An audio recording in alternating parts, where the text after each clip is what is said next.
కాంగ్రెస్ పార్టీకి బుద్ధి చెప్తున్నారన్నారు వెంకట్రమణారెడ్డి. గ్రామ పంచాయతీ ఎన్నికల్లో గెలిచిన బీఆర్ఎస్ బలపరిచిన అభ్యర్థులను మాజీ ఎమ్మెల్యే గంట స్థానిక ఎన్నికల్లో బీఆర్ఎస్ తన సత్తా చాటిందని చెప్తున్న మాజీ ఎమ్మెల్యే గంట వెంకట్రమణారెడ్డితో మా ప్రతినిధి రవికాంత్ ఫేస్ టు ఫేస్. మొదటి విడత రెండవ విడత గ్రామ పంచాయతీ ఎన్నికల్లో బీఆర్ఎస్ బలపరిచిన అభ్యర్థులు ఉమ్మడి వరంగల్ జిల్లా వ్యాప్తంగా పెద్ద సంఖ్యలో గెలిచినటువంటి సందర్భం మనం చూస్తా ఉన్నాము.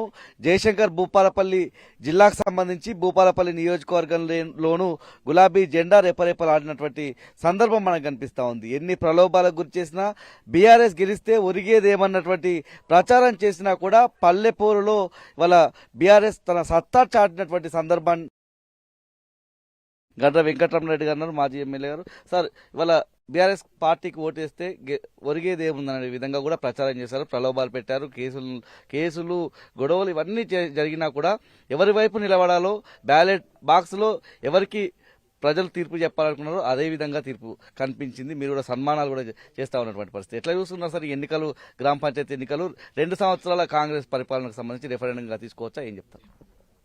2 ఏళ్లలో ప్రజలు ఎన్నో ఆశలతోటి ప్రభుత్వాన్ని అధికారంలో తెస్తే 2 ఏళ్లలో ప్రజలకు జరిగింది ఒరిగింది ఏం లేదనేది ప్రజలు చాలా అర్థం చేసుకునే, మరి ఒక పక్క అధికారంలో ఉండేటువంటి శాసనసభ్యులు కానీ మంత్రులు కానీ బీఆర్ఎస్ పార్టీ గెలిపిస్తే అభివృద్ధి ఆగిపోతుంది, ₹1 నిధులియం, కనీసం బోరుకు సంబంధించినటువంటి నట్టుబోల్ట్ కూడియం అని హెచ్చరికలు చేసిన, మీ ఇండ్లు కట్ అయిపోతాయి, ఇందిరమ్మ ఇండ్ల బిల్లులు రావు, మరి కొత్త ఇండ్లు రావు అని చెప్పి ఎన్ని పెట్టినా ప్రజలు వాటి యొక్క భయాలను ఎవరు కూడా లెక్క చేయకుండా భారత రాష్ట్ర సమితికి సంబంధించిన అభ్యర్థులను పెద్ద సంఖ్యలో గెలిపించడం జరిగింది. మరి ఉదాహరణకు ఇక్కడ నా పక్కనే రవి అని మరి గతంలో సర్పంచ్గా పనిచేసిండు, ఆయన మండల కాంగ్రెస్ పార్టీ అధ్యక్షుడి మీద 101 ఓట్ల మెజార్టీతో గెలవడం జరిగింది.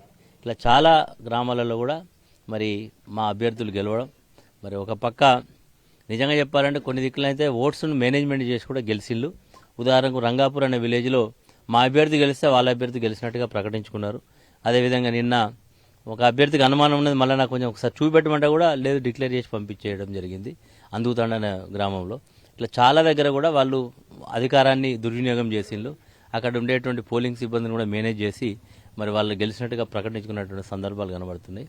ఏది ఏమైనా ప్రజాక్షేత్రంలో ప్రజలు అల్టిమేట్గా న్యాయ నిర్ణేతలు.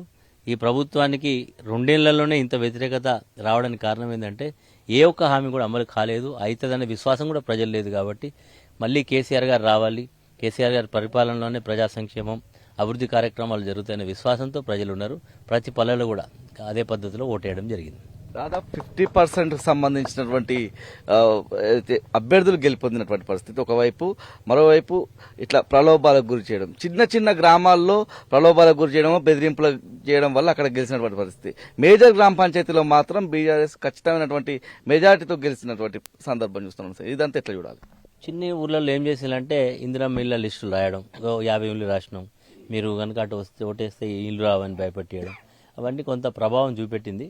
అదేవిధంగా అన్నిటికంటే ఎక్కువ కొన్ని గ్రామాలలో మరి వాళ్ళు డబ్బులను కూడా మేము గెలిస్తే అభివృద్ధి చేస్తామని ఇవన్నీ కూడా పెట్టడంతో గెలిచిన మేజర్ గ్రామ పంచాయతీలు ప్రజలు వాటిని ఏమీ పట్టించుకోకుండానే బీఆర్ఎస్కి అనుకూలంగా తీర్పు ఇవ్వడం జరిగింది. ఇప్పుడు ఉదాహరణకు గొర్లవేడు, భూపాలపల్లి పెద్ద విలేజు, నాగారం పెద్ద విలేజ్లు, ఇట్లా పెద్ద విలేజ్లలో గెలవడం జరిగింది.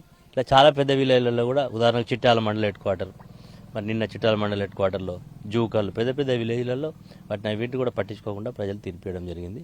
ఇది భవిష్యత్తులో ఇంకింత స్పీడ్ అయి మరింత కాంగ్రెస్ పార్టీ ప్రభుత్వానికి వ్యతిరేకంగా సింబల్ కాకపోయినా మరి ఇంకా దీని ఇంపాక్ట్ ఇంకెక్కువ ఉంటుంది సార్. ముఖ్యంగా ఇప్పటికే బొప్పలపల్లి నియోజకవర్గానికి సంబంధించి ఒకటే మండలం మిగిలిపోయింది, షాయంపేట మండలం. ఈ 3వ విడతకు సంబంధించిన ప్రచారం కూడా ఎట్లా కొనసాగుతుంది? మీరు వెళ్తున్నటువంటి క్రమంలో ప్రజల ఆదరణ, ఇప్పటికే 2 విడతలు బీఆర్ఎస్ సత్తా చాటింది కాబట్టి ఇదంతా ప్రజలంతా గమనిస్తున్నారు. 3వ విడతకు సంబంధించి నేను వస్తూ ఇక్కడ మన విలేజ్ కాటరపల్లిలో ఒక ఇంట్లో కూర్చొని మాట్లాడుతున్నాను. ఆమె పేరు కొమరమ్మ, వృద్ధురాలు, దాదాపు 75-80 ఏళ్ళు ఉంటుంది. ఆమె మాట్లాడుతుంటే చెప్తుంది, వాళ్ళ గురించి మాట్లాడకుండా అది అయ్యేది కాదు, పోయేది కాదు, మేమంతా మళ్ళీ చూస్తున్నాం కేసీఆర్ రావాలి అని మాట్లాడుతున్న మాట.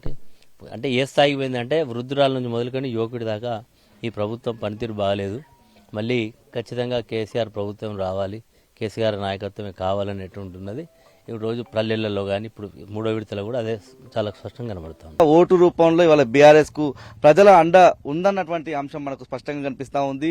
గండ్ర వెంకటరామరెడ్డి గారు కూడా మూడో విడతకు సంబంధించి శాంపేట మండలంలో విస్తృతంగా పర్యటిస్తున్నారు. దాంతోపాటు ఒకటో విడత రెండవ విడత గెలిచినటువంటి అభ్యర్థులు, బీఆర్ఎస్ బలపరిచిన అభ్యర్థులను సన్మానిస్తున్నటువంటి సందర్భం కనిపిస్తా ఉంది. పల్లె పోరులో గులాబీ గెలిచినట్టుగా గులాబీ జెండా ఎగిరినటువంటి సందర్భం అయితే మనకు స్పష్టంగా కనిపిస్తోంది. కెమెరా పర్సన్ సంజీవ్తో రవికాంత్, టీ న్యూస్, శాంపేట మండలం నుంచి హన్మకొండ జిల్లా.